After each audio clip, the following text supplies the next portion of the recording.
ಇಲ್ಲ, ತುಂಬ ಹಠ. ಗಂಡ ಹೆಂಡತಿ ಇಬ್ಬರು ಡಾಕ್ಟರು. ಆ ಮಗುವಿಗೆ ನೋಡ್ಕೊಳ್ಳೋಕ್ಕೆ ಮನೆಗೆ ಒಬ್ಬರು ಆಯಾ ಅಂತ ಇಟ್ಕೊಂಡಿದ್ದಾರೆ, ಸರ್ವೆಂಟ್ ಇದ್ದಾರೆ. ಆ ಮಗುಗೆ ಊಟ ತಿನ್ನಿಸೋದು, ಕೆಲಸ ಮಾಡೋದು ಎಲ್ಲವೂ ಆಯಾನೇ. ಓಕೆ, ಇಬ್ಬರು ಡಾಕ್ಟರ್ಸ್ಗಳು ಕೆಲಸಕ್ಕೆ ಹೋಗ್ತಾರೆ, ಸಂಜೆ ಬರ್ತಾರೆ. ಅವ್ರದ್ದೇನು ಪ್ರಾಬ್ಲಮ್ ಅಂದರೆ, ಆ ಮಗು ಅಪ್ಪ ಅಮ್ಮನ ಮಾತನ್ನು ಕೇಳೋದೇ ಇಲ್ಲ. ಒಂದು ಸಿಕ್ಕಾಬಟ್ಟೆ ಕೋಪ, ಸಿಕ್ಕಾಬಟ್ಟೆ ಹಠ. ಓಕೆ, ಅವ್ರು ಬಂದು ನಮ್ಮ ಹತ್ರ ಹೀಗೆ ಮಾತಾಡ್ಬೇಕಾದ್ರೆ ನಾನು ಅವ್ರಿಗೆ ಹೇಳಿದೆ, ಓಕೆ ಈಗ ನೀವೇನು ಕೆಲ್ಸಕ್ಕೆ ತೊಗೊಂಡು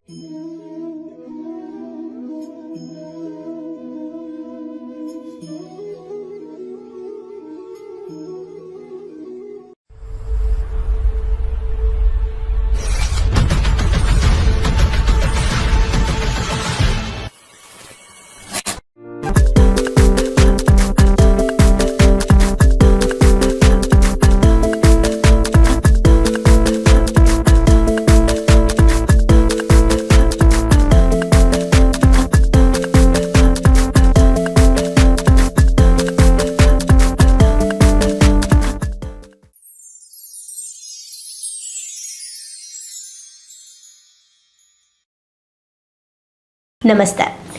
ಸೊ ನೆನ್ನೆನೆ ನಾನು ಹೇಳಿದೆ, ನೆನ್ನೆದು ಲಾಸ್ಟ್ ಚಾಪ್ಟರ್ ಅಂತ ಹೇಳಿ. ಇವತ್ತು ಇದೇ ಬುಕ್ಕಲ್ಲಿರುವಂತಹ ಕೆಲವು ವಿಚಾರಗಳನ್ನು ನಾನು ಮಾತಾಡ್ತೀನಿ. ಬಿಕಾಸ್ ಸೈಕ್ಯಾಟ್ರಿಸ್ಟ್ ಆಗಿರೋದ್ರಿಂದ ಅವರು ಅದನ್ನು ಚೆನ್ನಾಗಿ ಆ ಡಿಸಾರ್ಡರ್ಸ್ ಬಗ್ಗೆ ಮಾತಾಡಿದ್ದಾರೆ. ಆ ಕಾರಣಕ್ಕೋಸ್ಕರ ಮೊದಲನೇದಾಗಿ ಈ ಮೊದಲನೇ ಮಗು ಅಂತ ಬಂದಾಗ, ಸಾಮಾನ್ಯವಾಗಿ ನೀವು ಎಲ್ಲೇ ನೋಡಿದ್ರೂ ಕೂಡ ಮೊದಲನೇ ಮಕ್ಕಳಿಗಿಂತ ಎರಡನೇ ಮಕ್ಕಳು ಹೆಚ್ಚು ಚುರುಕಾಗಿರ್ತಾರೆ.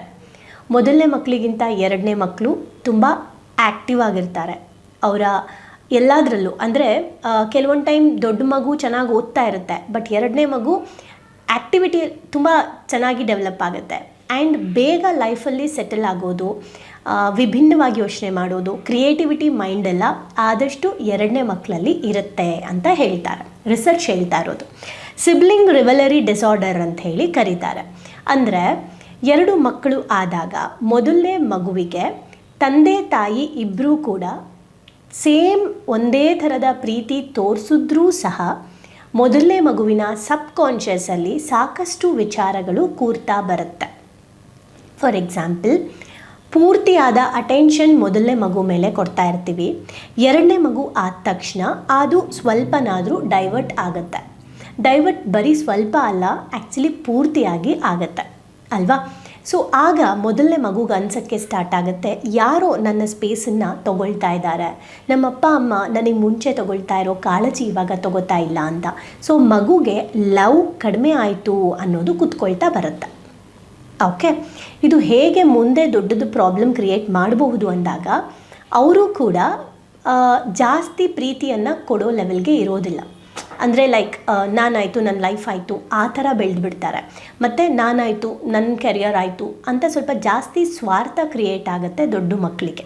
ಎಲ್ಲರೂ ಅಂತ ಹೇಳಲ್ಲ, ಸಾಮಾನ್ಯವಾಗಿ ಜಾಸ್ತಿ ಆಗುತ್ತೆ ಅಂತ ರಿಸರ್ಚ್ ಹೇಳ್ತಾ ಇರೋದು.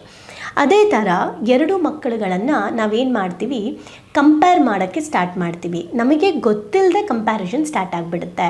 ಎರಡು ಮಕ್ಕಳು ಜಗಳ ಆಡಬೇಕಾದ್ರೆ ಮೊದಲನೇ ಮಗುಗೆ ನಾವು ಹೊಡಿತೀವಿ, ಮೊದಲನೇ ಮಗುಗೆ ನಾವು ಬೈತೀವಿ, ಮೊದಲನೇ ಮಗುಗೆ ನಾವು ಅಡ್ಜಸ್ಟ್ ಮಾಡ್ಕೊ ಅಂತ ಹೇಳ್ತೀವಿ.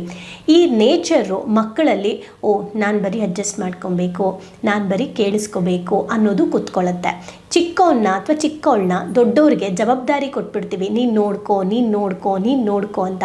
ಮಗುಗೆ, ಓ ನಾನು ಇನ್ನೊಬ್ರು ಜವಾಬ್ದಾರಿ ತೊಗೊಬೇಕು, ನಾನು ಬರೀ ಇದನ್ನೇ ಮಾಡಬೇಕು, ನನ್ನ ಮನೇಲಿ ದೊಡ್ಡವಳಾಗಿ ಹುಟ್ಟಬಾರ್ದಿತ್ತು, ನನಗೆ ಸ್ವಾತಂತ್ರ್ಯ ಇಲ್ಲ ಅನ್ನೋಕ್ಕೆ ಸ್ಟಾರ್ಟ್ ಆಗುತ್ತೆ. ಈ ಥರ ಮಕ್ಕಳಲ್ಲಿ ನಾವು ಅಂದ್ಕೊಂಡಿದ್ದೀವಿ, ಅದರಲ್ಲೇನು ಅವಾಗೆಲ್ಲ 10 ಮಕ್ಕಳು ಇರ್ತಿದ್ವಲ್ಲ ಅಂತ ಅಂತೀವಿ. ಬಟ್ 10 ಮಕ್ಕಳು ಇರ್ತಿದ್ವಲ್ಲ ಅಂತ ಅಲ್ಲ, ರಿಸರ್ಚ್ ಹೇಳಿರೋದು ಎಷ್ಟು ಈ ಥರದ ಒಂದು ಡಿಸಾರ್ಡರ್ಸ್ ಕ್ರಿಯೇಟ್ ಆಗುತ್ತೆ. ದೊಡ್ಡವರು ಆದಮೇಲೆ ಅವರ ಆರೋಗ್ಯದಲ್ಲಿ ಏರುಪೇರಾಗುತ್ತೆ. ಬೇಗ ದೊಡ್ಡವರಿಗೆ ಹೆಲ್ತ್ ಇಶ್ಯೂಸ್ ಬರೋದಾಗಿರ್ಬೋದು, ಫೈನಾನ್ಷಿಯಲ್ ಇಶ್ಯೂಸ್ ಆಗಿರ್ಬೋದು, ತುಂಬ ಸ್ಟ್ರಗಲ್ ಆಗ್ತಾರೆ ಲೈಫಲ್ಲಿ ಸೆಟಲ್ ಆಗೋಕ್ಕೆ. ಸಾಕಷ್ಟು ವಿಚಾರಗಳು ನಡೀತಿರುತ್ತೆ. ಅದಕ್ಕೆ ಕಾರಣ ಏನು ಅನ್ನೋದೇ ಗೊತ್ತಾಗಲ್ಲ. ಚಿಕ್ಕವರು, ನನಗೆ ಗೊತ್ತಿರೋ ಹಾಗೆ ತುಂಬ ಜನ ಇದ್ದಾರೆ, ಚಿಕ್ಕವರು ಬೇಗ ಸೆಟಲ್ ಆಗ್ತಾರೆ ಲೈಫಲ್ಲಿ, ಬಟ್ ದೊಡ್ಡವ್ರಿಗೆ ಬಹಳ ಹಾರ್ಡ್ ಆಗಿರುತ್ತೆ. ಓಕೆ, ಬಿಕಾಸ್ ಆಗ್ಲಿಂದನೇ ಸಬ್ಕಾನ್ಷಿಯಸಲ್ಲಿ ಆ ಕಂಪ್ಯಾರಿಸನ್ ಸ್ಟಾರ್ಟ್ ಆಗಿರುತ್ತೆ, ಲವ್ ಮಿಸ್ ಆಗುತ್ತೆ, ಕೇರಿಂಗ್ ಮಿಸ್ ಆಗುತ್ತೆ, ರೆಸ್ಪಾನ್ಸಿಬಿಲಿಟಿ ಬೇರೆಯವ್ರ ಮೇಲೆ ತೊಗೊಬೇಕು ಅಂತ ಸ್ಟಾರ್ಟ್ ಆಗುತ್ತೆ, ಅವ್ರ ರೆಸ್ಪಾನ್ಸಿಬಿಲಿಟಿನ ಮರ್ತು ಹೋಗ್ತಾರೆ, ಅಡ್ಜಸ್ಟ್ ಮಾಡ್ಕೊ ಅನ್ನೋಕ್ಕೆ ಶುರು ಮಾಡ್ತೀವಿ. ಆಮೇಲೆ ಏನೇ ಒಂದು ಮಾತನ್ನು ಕೇಳಿಸ್ಕೊಬೇಕಾದ್ರೆ ದೊಡ್ಡವ್ರು ಮಾತಾಡಿದ್ರೆ ಸ್ವಲ್ಪ ಸುಮ್ಮನೆ ಒಂದು ನಿಮಿಷ ಮಗು ಮಾತಾಡಲಿ ಅಂತ, ಆ ಮಗು ಮಾತಾಡಲಿ ಅಂತ ನಾವು ಅಲ್ಲಿಗೆ ಅಟೆನ್ಷನ್ ಕೊಟ್ಟಾಗ ಓ ನನ್ನ ಮಾತನ್ನು ಯಾರೂ ಕೇಳಲ್ಲ ಅಂತ ಕೂತ್ಕೊಳ್ಳುತ್ತೆ. ಈ ಥರ ಬೆಳೆದು ಬಂದಂಥ ಮಕ್ಕಳು ಬೇಗ ಹೊರಗಡೆಗೆ ಅಟ್ರ್ಯಾಕ್ಟ್ ಆಗ್ತಾರೆ. ಅಂದರೆ ಯಾರಾದರೂ ಫ್ರೆಂಡ್ಸ್ ಚೆನ್ನಾಗಿ ಮಾತಾಡಿದ್ರೆ ಫ್ರೆಂಡ್ಸ್ ಹತ್ರ ಎಲ್ಲ ಶೇರ್ ಮಾಡ್ಕೊಳ್ಳೋದು, ಮನೇಲಿ ಮೊಂಕಾಗಿರ್ತಾರೆ, ಫ್ರೆಂಡ್ಸ್ ಹತ್ರ ಫುಲ್ ಆ್ಯಕ್ಟಿವ್ ಆಗಿರ್ತಾರೆ, ಮನೇಲಿ ಕೋಪದಲ್ಲಿರ್ತಾರೆ, ಹೊರಗಡೆ ಎಲ್ಲರ ಜೊತೆ ಖುಷಿಯಾಗಿರ್ತಾರೆ, ಮನೇನ ಹೇಟ್ ಮಾಡ್ತಾರೆ, ಸೊಸೈಟಿನ ಲವ್ ಮಾಡ್ತಾರೆ. ಈ ಥರದ ಒಂದು ಡಿಫ್ರೆನ್ಸ್ ಶುರುವಾಗುತ್ತೆ. ಸೊ ಅಷ್ಟು ಈಸಿ ಅಲ್ಲ ಎರಡು ಮಕ್ಕಳುಗಳನ್ನು. ಅವಾಗೆಲ್ಲ 10 ಜನ ಇರ್ತಿದ್ರು, ಆವಾಗ ಹಾಗೇ ಇತ್ತು ಪದ್ಧತಿ ಕೂಡ. ಇವತ್ತು ಪದ್ಧತಿ ಬದಲಾಗಿದೆ. ಸೊ ನಮ್ಮ ಜ್ಞಾನ ಹೆಚ್ಚಾಗಬೇಕಾಗಿದೆ. ನಾವು ಮಕ್ಕಳನ್ನ ಮಾಡ್ಕೊಳ್ಳೋದು ಎಷ್ಟು ಇಂಪಾರ್ಟೆಂಟೋ ನಿಜವಾಗ್ಲೂ ನಾವು ಅದಕ್ಕೆ ವ್ಯಾಲ್ಯೂ ಕೊಡ್ತೀವ ಅನ್ನೋದು ಅಷ್ಟೇ ಇಂಪಾರ್ಟೆಂಟ್ ಆಗುತ್ತೆ. ಅದರಲ್ಲಿ ಇವರೇನು ಹೇಳ್ತಿದ್ದಾರೆ, 95% ಅಷ್ಟು ಮಗುವಿನ ಬೆಳವಣಿಗೆ ನಿಂತಿರೋದು ತಾಯಿಯ ಮೇಲೆ ಅಂತ.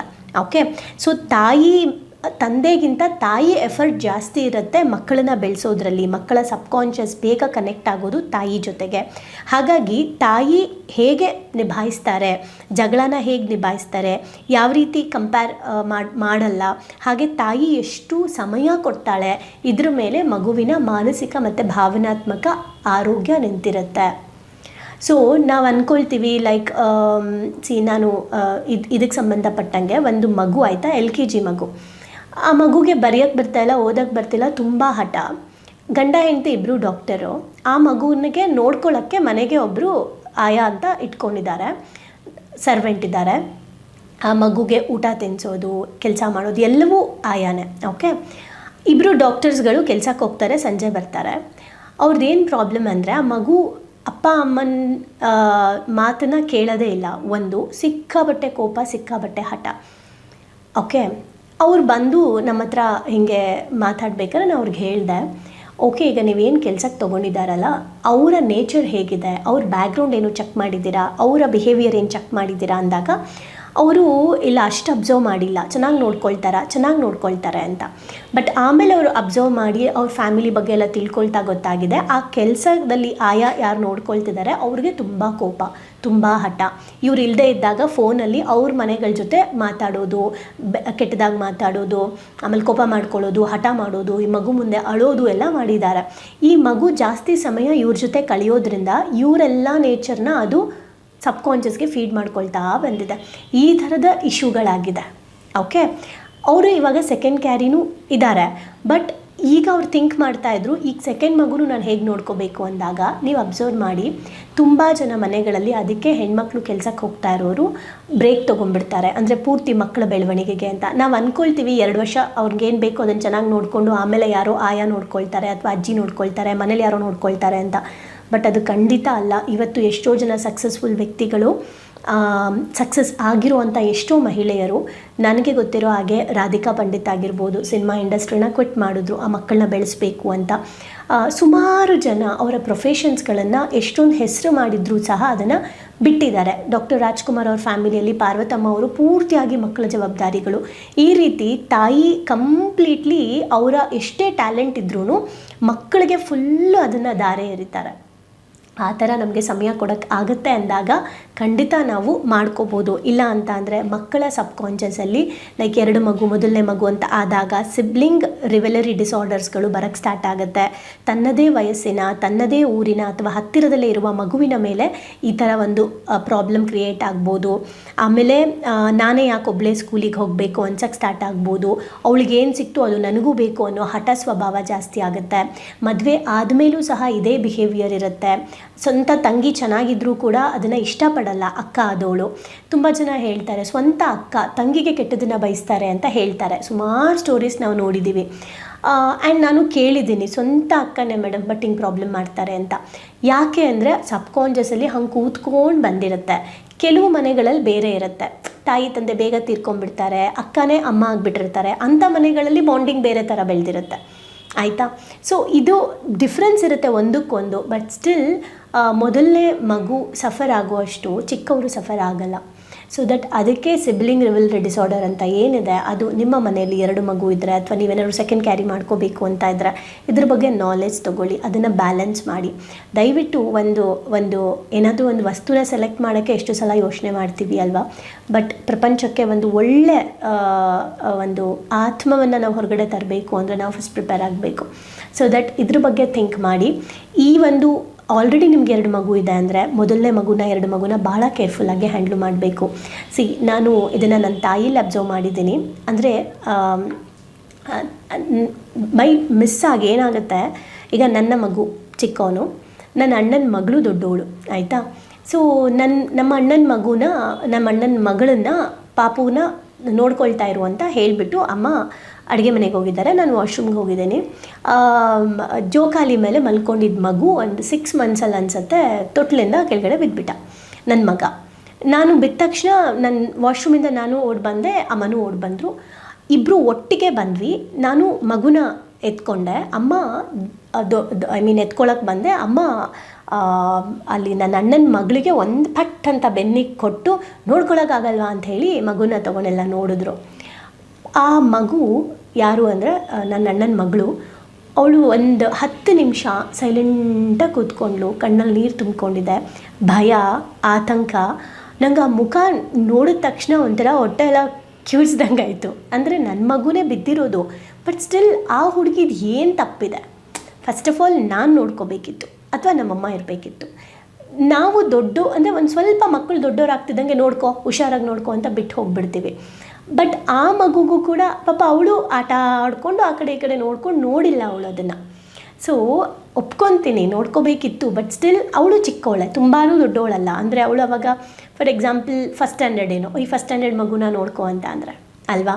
ಸೊ ಇವೆಲ್ಲ ನಾನು ಯಾಕೆ ಹೇಳ್ತೀನಿ ಅಂದರೆ, ನಮಗೆ ಗೊತ್ತಿಲ್ಲದೆ ನಾವು ಇಂಥ ಕೆಲಸ ಮಾಡ್ತೀವಿ. ಈಗ ನನ್ನ ಅಣ್ಣನೂ ನಂಗೆ ಹೇಳಿದ್ದಾನೆ, ಅವಳು ಇಷ್ಟೊಂದು ಕಾನ್ಫಿಡೆನ್ಸ್ ಆಗಿ ಜನರ ಮುಂದೆ ಮಾತಾಡ್ತಾಳೆ. ನಂಗೆ ಜನ ಅಂದರೆ ಭಯ, ನಂಗೆ ಮುಜುಗರ, ನಾನು ಯಾರ ಜೊತೆನೂ ಮಾತಾಡಲ್ಲ. ಅವಳು ಆರಾಮಾಗಿ ಮಾತಾಡ್ತಾಳೆ, ಅವಳು ಏನೇನೋ ಕಲಿತಾನೆ ಇರ್ತಾಳೆ, ಏನಾದರೂ ಮಾಡ್ತಾನೆ ಇರ್ತಾಳೆ, ಅವಳು ಅಂದ್ಕೊಂಡಿದ್ದೆಲ್ಲ ಮಾಡ್ತಾಳೆ, ನಾನು ಅಂದ್ಕೊಂಡಿದ್ದು ನಂಗೆ ಮಾಡೋಕ್ಕಾಗಲ್ಲ. ಈ ಥರ ನನ್ನ ಅಣ್ಣನೂ ನನ್ನ ಜೊತೆ ತುಂಬ ಶೇರ್ ಮಾಡಿದ್ದಾನೆ. ಬಟ್ ನಾವು ಈ ಥರ ಎಲ್ಲ ಯೋಚನೆ ಮಾಡಿರಲಿಲ್ಲ. ಇದನ್ನು ಓದಬೇಕಾದ್ರೆ ಕೆಲವೊಂದು ಟೈಮ್ ಅನ್ನಿಸ್ತಿತ್ತು, ಬಟ್ ಏನಾಗುತ್ತೆ, ನಾವು ನಮ್ಮ ಫ್ಯಾಮಿಲಿದು ಅಷ್ಟು ನೋಡ್ಕೊಂಡಿರಲ್ಲ. ನಾನು ನನ್ನ ಅಣ್ಣನ ಹಾಕ್ಕೊಂಡು ನೋಡಿಕೊಂಡಾಗ ಇವತ್ತು ಅವ್ನು ಸಬ್ಕಾನ್ಷಿಯಸ್ ಯಾಕೆ ಆ ಥರ ಇದೆ, ಅವ್ನು ಯಾಕೆ ಡಲ್ಲಾಗಿದ್ದಾನೆ, ಅವನು ಯಾಕೆ ನನ್ನ ಹಾಗೆ ಇಲ್ಲ, ನನ್ನ ಮತ್ತು ಅವನ ಮಧ್ಯೆ ಯಾಕೆ ಡಿಫ್ರೆನ್ಸ್ ಇದೆ ಅಂತ ಅಂದರೆ ಅದು ಗೊತ್ತಿಲ್ಲದೆ ಕ್ರಿಯೇಟ್ ಆಗುತ್ತೆ. ನಮ್ಮ ಅಪ್ಪ ಅಮ್ಮ ಇಬ್ಬರೂ ಚೆನ್ನಾಗಿ ನೋಡ್ಕೊಂಡಿದ್ದಾರೆ, ಇಬ್ಬರಿಗೂ ಫ್ರೀಡಮ್ ಕೊಟ್ಟಿದ್ದಾರೆ, ಇಬ್ಬರೂ ಮಾಡಿ ಬೆಸ್ಟಾಗೆ ಬೆಳೆಸಿದ್ದಾರೆ. ಆದ್ರೂ ಸಬ್ಕಾನ್ಷಿಯಸಲ್ಲಿ ಅವಳು ನೋಡು ಹೆಂಗೆ ಮಾತಾಡ್ತಾಳೆ, ಅವಳು ನೋಡು ಹೆಂಗೆ ಹೋಗ್ತಾಳೆ, ಅವಳು ನೋಡು ನುಗ್ತಾಳೆ, ಅವಳು ನೋಡು ಹೆದರಲ್ಲ, ಹಿಂಗೆ ಹೇಳಿ ನನ್ನ ಅಣ್ಣಂಗೆ ನಾನು ಮಾಡ್ತೀನಿ, ನಾನು ಹೆದರ್ತೀನಿ ಅನ್ನೋದು ಬಂದಿದೆ. ಆ್ಯಂಡ್ ನನ್ನ ಅಣ್ಣ ಅಲ್ಲಿ ತುಂಬ ಸಿಕ್ಕಾಪಟ್ಟೆ ಕೋಪ ಇತ್ತು, ಆಯಿತಾ, ಸಿಕ್ಕಾಪಟ್ಟೆ. ಈಗ ಕ್ಲಾಸಸ್ ಎಲ್ಲ ಅಟೆಂಡ್ ಮಾಡಿ ಅವ್ನು ಚೆನ್ನಾಗಿದ್ದಾನೆ, ಬಟ್ ತುಂಬ ಕೋಪ. ಆಮೇಲೆ ಅವ್ನು ಹೇಳ್ದಂಗೆ ಮಾಡಬೇಕು ಅಂತ, ಇದೇ ಬಟ್ಟೆ ಹಾಕ್ಕೋಬೇಕು, ಈ ಥರ ಎಲ್ಲ ತುಂಬ ರೂಲ್ಸ್ ಮಾಡ್ತಾ ಇದ್ದ. ಏನಕ್ಕೆ ಇಷ್ಟು ಹಿಂಸೆ ಕೊಡ್ತಾನೆ ಅನಿಸ್ತಾ ಇತ್ತು. ಬಟ್ ಇವತ್ತು ಅರ್ಥ ಆಗ್ತಾ ಇದೆ ದೊಡ್ಡ ಮಕ್ಕಳ ಬಿಹೇವಿಯರ್ ಯಾಕೆ ಆ ಥರ ಆಗುತ್ತೆ ಅಂತ. ಒಂದು ಡಲ್ಲಾಗಿಬಿಡ್ತಾರೆ, ಇಲ್ಲ ಅಗ್ರೆಸಿವ್ ಆಗಿಬಿಡ್ತಾರೆ. ಓಕೆ, ಅದು ಪೇರೆಂಟ್ಸಿಗೆ ಗೊತ್ತಾಗ್ತಾ ಇರೋದಿಲ್ಲ. ಆದರೆ ಪೇರೆಂಟ್ಸ್ ಪ್ರಾಬ್ಲಮ್ಮು ಅಲ್ಲ, ಪೇರೆಂಟ್ಸ್ ಪಾರ್ಟ್ನ ನಾನು ಇನ್ನೊಂದು ದಿನ ಬೇಕಾದ್ರೆ ಮಾತಾಡ್ತೀನಿ. ಇಷ್ಟೆಲ್ಲ ತಿಳ್ಕೊಳ್ಳೋದಿದೆ, ಯೋಚನೆ ಮಾಡಿ. ಈ ಥರ ನೀವು ಏನಾದ್ರು ತಪ್ಪು ಮಾಡ್ತಾ ಇದ್ರೆ ತಿದ್ಕೊಳ್ಳಿ. ಪೇರೆಂಟಿಂಗ್ ಅನ್ನೋದು ಡಾಕ್ಟರು, ಇಂಜಿನಿಯರು, ಮಿನಿಸ್ಟರು, PM ಒಂದು ದೊಡ್ಡ ಜಾಬ್. ಅದನ್ನು ನಾವು ಅರ್ಥ ಮಾಡ್ಕೊಬೇಕು. ಪೇರೆಂಟಿಂಗ್ ಅನ್ನೋದು ಪೇರೆಂಟಿಂಗ್ ಅಂದರೆ ಬರೀ ಪೋಷಕರಲ್ಲ, ಅದೊಂದು ದೊಡ್ಡ ಜಾಬ್ ಅನ್ನೋದು ನಮಗೆ ಗೊತ್ತಿರಬೇಕು. ಏನರ್ಥ ಆಯಿತು ಕಮೆಂಟ್ ಮಾಡಿ. Thank you.